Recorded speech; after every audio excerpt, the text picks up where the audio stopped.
morning, good evening, good afternoon. My name is Masoro Loaded and welcome back to my YouTube channel. Well, today we are doing Catherine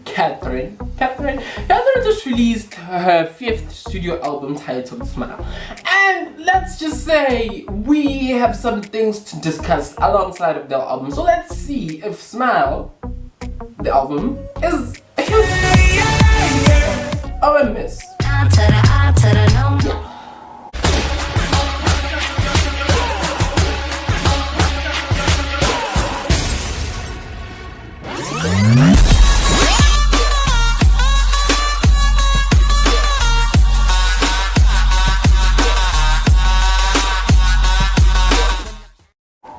So the album opens up with Never Really Over, a song that we already know and a song that everybody seems to be a fan favorite, you know. It infuses a pop sound, a pop 80s element which is not really on the album, it's just on that song. I was really hoping for that sound she could play along the lines of that sound, but she didn't. But anyways, Cry About It Later. Cry About It Later is a song, and personally it's one of my favorites from the album because it speaks it speaks to me directly, and it's just like, you know what, sometimes ignore the bad things that are going on in your life and just admire the good. So we'll cry about it later, but tonight we're having fun. And that's really something which I've seen Katy Perry dive into this album. This album is really about positivity and just being happy with yourself, choosing yourself first before anyone. But it's just, Katy Perry is the queen of self-empowerment. I mean, she Fireworks, Roar, Dark Horse, Daisies, Smile, Hey. I mean, in every album there is self-empowerment, which we have to stay on the queen. The queen of self-empowerment. But anyways, let's move on. Then we have Teary Eyes. Teary Eyes is a pop dance song. Let's just say, it's saying we are crying, but anyways, we just have fun whilst crying. You know, it's just keep on dancing with us, teary eyes. It's a song which, again, it's self-empowerment. It says choose yourself first.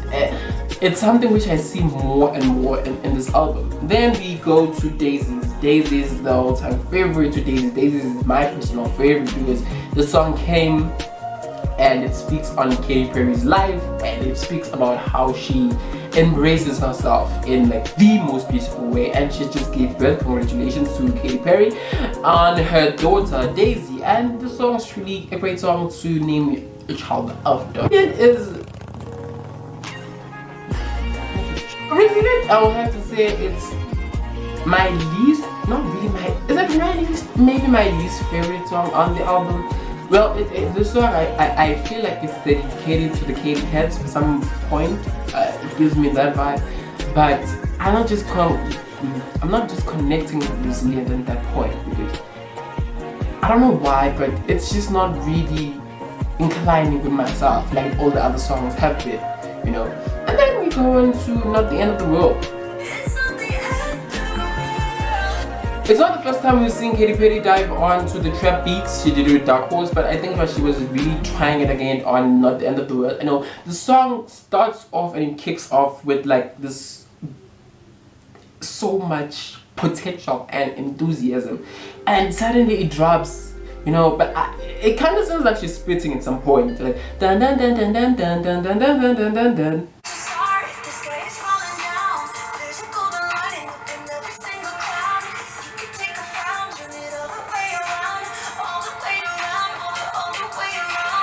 Champagne Problems. Champagne Problems is about a relationship. She did explain this. It's about a relationship where they've been through hell and back, but now they just have champagne problems because they've managed to overcome those problems. I think this relationship was really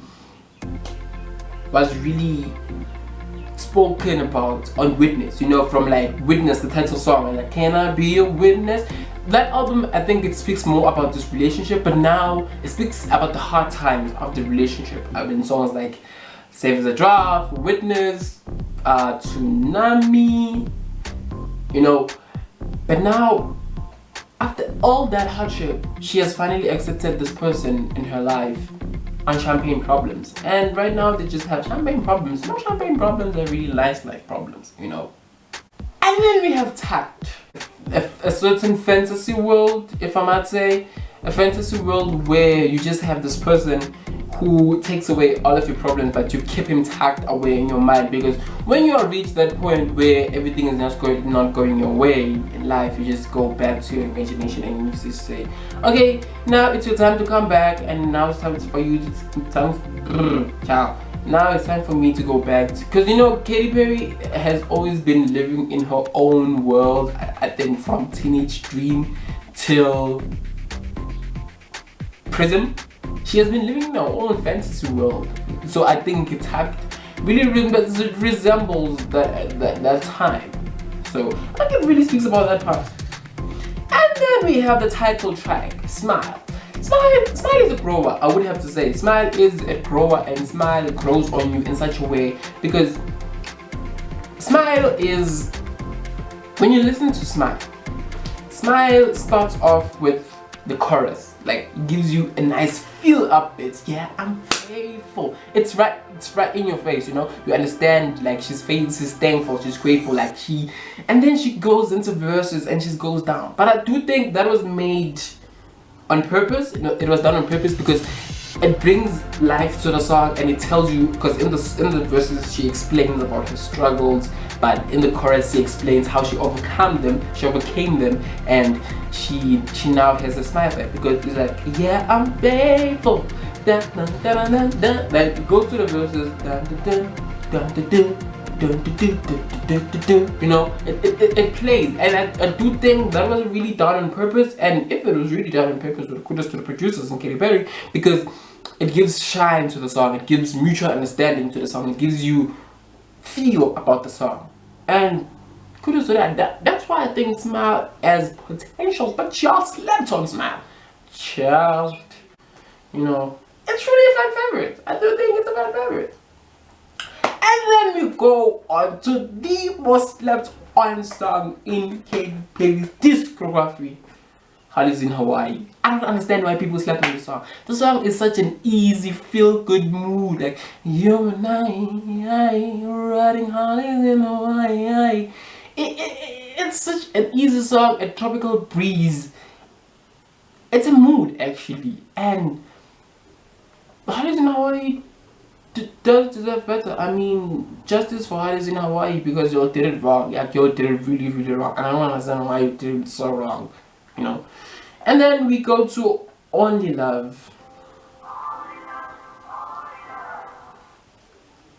Another personal favorite. You know, I love how the song starts off acoustically. I have to say, her vocals have improved. You can tell that she's been going to vocal training. She has improved, and you can truly hear it on this song, Only Love. I would have used this song as an album closer, but I understand why she didn't. But it's a perfect album closer, because it just gives you like, okay, you know what, people have done me wrong in love, but I'm only choosing myself. I'm only choosing Only Love, but love must come from me inside, and that's what Only Love gives me.